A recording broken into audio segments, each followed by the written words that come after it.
Thank you, Sarah, for arranging this innovative format. I heard that pecha kucha is a Japanese presentation technique, but to me it felt more like a Japanese torture technique when I was practicing it.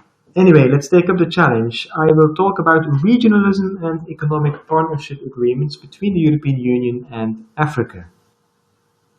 First, let's go back to 1975 with the Romea Convention between the European Community and the Africa, Caribbean and Pacific, the ACP group, providing lower tariffs for ACP products on the European market without requesting liberalization from the ACP in return.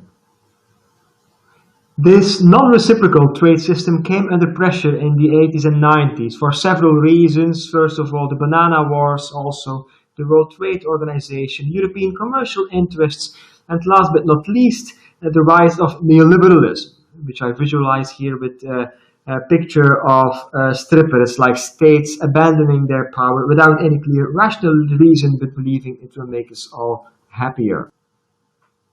As a result, the Cotonou Agreement radically reforms the ACP-EU trade relations.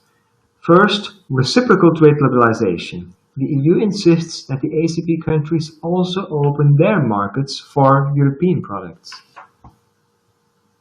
Second, these reciprocal trade agreements will be negotiated with 6 different ACP regions: the Caribbean, the Pacific, Western, Central, Eastern, and Southern Africa. So the big plan is to negotiate 6 inter-regional economic partnership agreements between 2002 and 2008.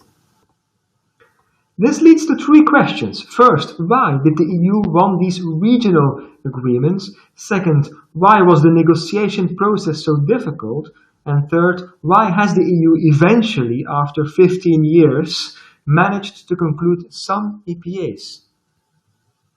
First, why regional EPAs? Contrary to what many NGOs may suspect, I don't think that economic interests were the primary driving force behind the regional EPA agenda. There are simply other and easier ways to secure economic interests. More importantly is the EU's ambition, almost missionary zeal, to reproduce its model, its so-called DNA of regional integration in the world, with the European founding myth stating that regional integration has brought welfare and peace in Europe. And given the absence of strong economic interests in Africa, the EU can afford to experiment with exporting this ideological belief in the model of regionalism. Cynically and simplifying, the African continent forms the EU's playground to experiment with such foreign policy ideas. But sometimes experiments fail. The deadline for negotiations in 2008 was not reached.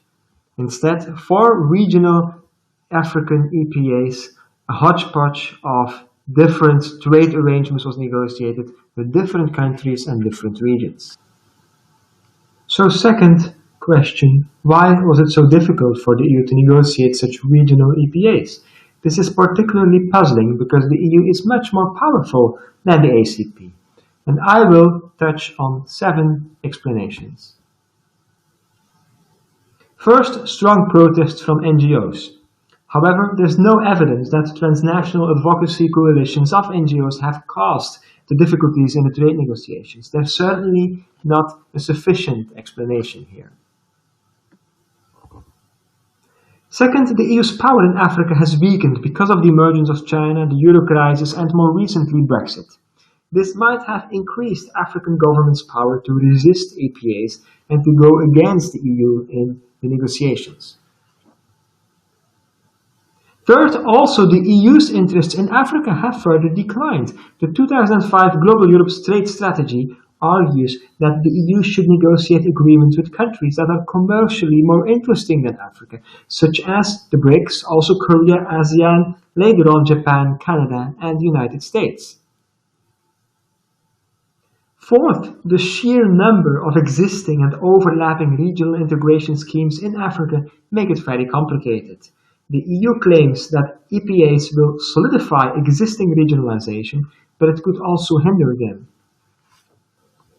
Fifth, and related, the EU has been quite naive or arrogant, Eurocentric, neocolonial, if you wish, in its desire to carve out regions in Africa from its offices in Brussels underestimating the complex political economy context of Africa.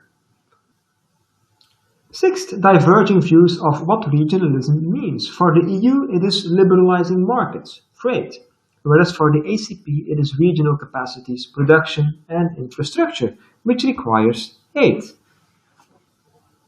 Seventh, crucially important, apart from regionalism, the EU has also pursued another objective, namely differentiation. Differentiation implies that the group of least developed countries, but only these countries, receive zero tariff access to the European market, even if they do not negotiate EPAs. This adds an additional layer of complexity, because within each of the ACP regions there are LDCs and non-LDCs. So political economy-wise, the former countries like Rwanda, Ethiopia, the DRC, have no incentive to negotiate an EPA, but the latter, the light brown countries on the picture here, the non-LDCs do have an incentive to do so.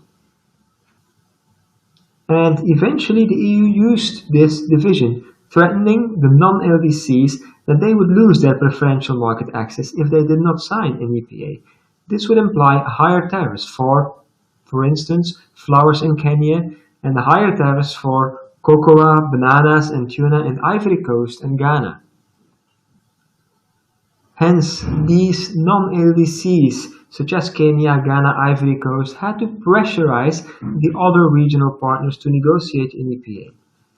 So, in 2016, 3 regional EPAs were signed in West, East, and Southern Africa. So this has been claimed a victory for the EU, which won the battle for reciprocal market access. However, problems remain. For instance, 2 weeks ago, the Tanzanian parliament has voted against the ratification of the EPA. Also, many other problems remain, and many LDCs in Central and Eastern Africa, for instance, have not signed an EPA. We can conclude that in 3 cases, the conclusion of partial EPAs has been possible because of, first, the hard negotiation tactics used by the EU, second, the regional leadership of Nigeria in West Africa, Kenya in East Africa, and South Africa and the SADC region, and third, the pre-existence of regional integration schemes in these regions, specifically ECOWAS in Western Africa and the EAC in Eastern Africa.